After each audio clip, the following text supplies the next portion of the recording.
Big pass 9 தமிழை பொறுத்த வரைக்கும் வந்து பார்த்திங்கன்னா அன்பிரடிக்டபுள் தான் நம்ம சொல்லுவோம். ஏன்னா இந்த முறை வந்து தேர்ந்தெடுக்கப்படுற முறை வந்து கொஞ்சம் நிறைய டிஃப்ரெண்ட் இருக்குது அப்படின்றாங்க. ஒவ்வொரு வருஷமும் வந்து பார்த்திங்கன்னா எல்லாருமே அந்த ஓட் கவுண்டிங் அப்படிங்கிறத வந்து சீக்கிரமாக க்ளோஸ் பண்ணிவிட்டு அதுக்கப்புறமா யார் யாருக்கு எவ்வளோ ஓட் கவுண்டிங் வந்துருக்கிறத கம்பேரிசன் மூலியமாக தான் இருக்கும். இது வந்து ஒரு நார்மல் திங். இந்த முறை வந்து ஓட் கவுண்டிங்கே வந்து நிறைய டிஃப்ரெண்ட் ஆகுதுன்னே சொல்கிறாங்க. அதுக்கு என்ன ரீசன் அப்படின்னு பார்த்தீங்கன்னா நடுவில் நடந்த ஏகப்பட்ட எவிக்ஷன்.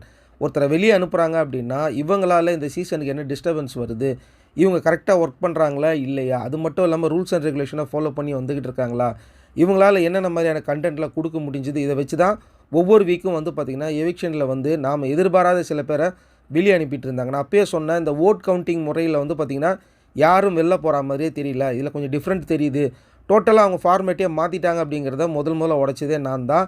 பட் அதுக்கப்புறமா வந்து எல்லாருமே சொல்லிட்டு இருந்தாங்க, ஆமாம் டோட்டலாக சேஞ்ச் ஆகிடுச்சு. இது வந்து ஃபினாலேயில் நடக்குது அப்படின்னு சொல்கிறாங்க. அதாவது ஃபினாலேலையும் வந்து பார்த்திங்கன்னா யாரை இவங்க வந்து சூஸ் பண்ண போகிறாங்க, அதிகமான ஓட்டு எண்ணிக்கை வந்ததை வச்சு மட்டுமே இவங்க வின்னர் அப்படிங்கிறத வந்து அறிவிக்க போகிறது கிடையாது.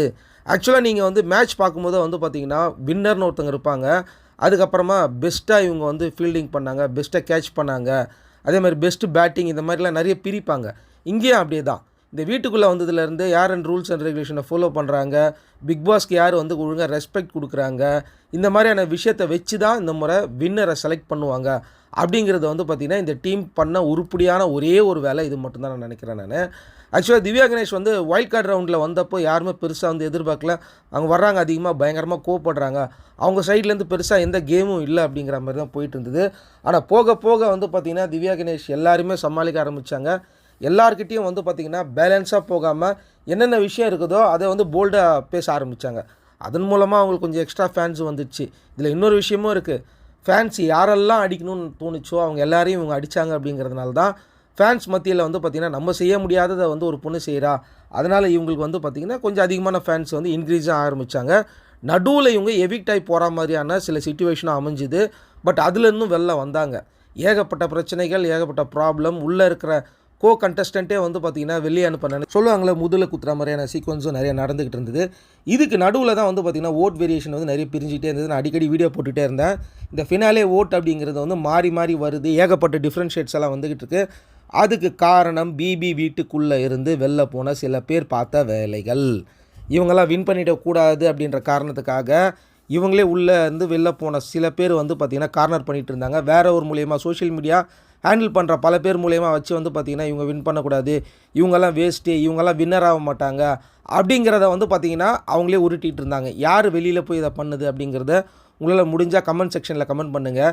அந்த வேலையெல்லாம் பார்த்தது யார் அப்படிங்கிற மாதிரி. இப்போ வந்திருக்கிற ஓட் பேசிஸ் வச்சு பார்க்கும்போதோ கிட்டத்தட்ட சபரிக்கும் சரி அப்புறமா திவ்யாவுக்கும் சரி ரொம்ப ஓட்டிங்கில் வந்து பார்த்திங்கன்னா பெரிய அளவில் டிஃப்ரெண்ட் இல்லை அப்படின்னு சொல்லப்படுது.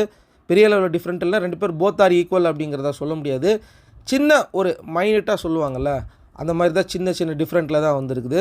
ஸோ ரெண்டு பேரில் வின்னர் யார் அப்படிங்கிறத இப்போ நம்ம பேசிகிட்டு இருக்கிற நேரத்தில் திவ்யா தான் லீடிங்கில் இருக்காங்க அப்படிங்கிறதெல்லாம் நம்மளுக்கு கிடைக்கிற நியூஸு.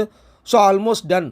திவ்யா கிட்ட வந்து இது போயிடுச்சு அப்படின்னு சொல்லலாம் இந்த டைட்டில். ஸோ இந்த டைட்டிலுக்கு இவங்க டிசர்விங் ஆனவங்க பர்சனாக, ஏன்னா சபரிநாத்துக்கும் வந்து பார்த்திங்கன்னா இவ்வளோ நாள் ஒர்க் பண்ணிட்டு வந்திருக்கிறாரு. வைல்டு கார்டு வெர்சஸ் சபரிநாத் அப்படிங்கிறதெல்லாம் தாண்டி ஃபைனலாக யார் வின் பண்ணாங்களோ அப்படி தான் இருக்குது. இதுக்கு முன்னாடி வைல்ட் கார்டில் வந்து வின் பண்ணியிருக்காங்களா அப்படின்னு கேட்டால் எஸ், அஃப்கோர்ஸ் வின் பண்ணியிருக்காங்க.